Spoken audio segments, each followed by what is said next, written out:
9.3 Story 1. When I was 7, my family were on holiday in the USA, and one day we drove to the Grand Canyon. The car window was open, and at one point my favourite blanket flew out the window and was gone. I was devastated. It was my security blanket, and I couldn't sleep without it. Soon after, we stopped for petrol at a service station. I was sitting in the car feeling miserable, eating a sandwich, when a biker gang, a group of guys on motorbikes in leather jackets, drove into the petrol station.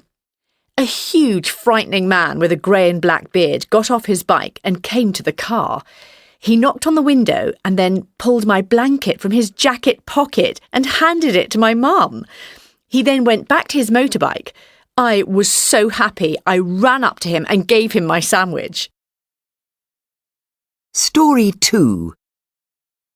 This happened about 20 years ago, but the memory is still really vivid.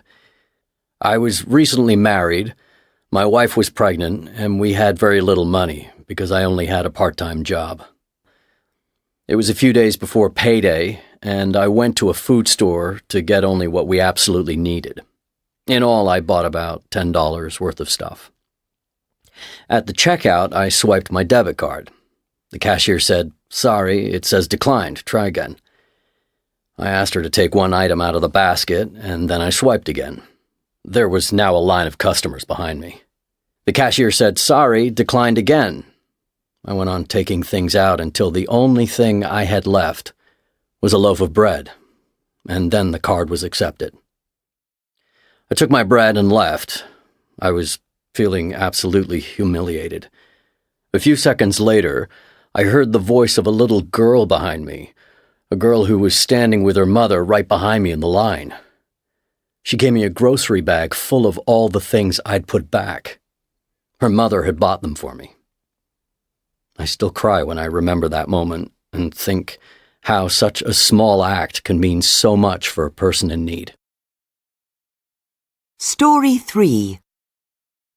I'm a painter, and a couple of years ago, I was traveling by plane to see friends, and I'd taken my painting things with me. I forgot about the rules about not being able to take liquids in carry-on luggage, so when I got to security at the airport, the man took away all my paints.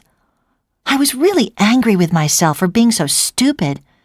But when I came back a week later, the security man was there at the baggage reclaim area with my paints.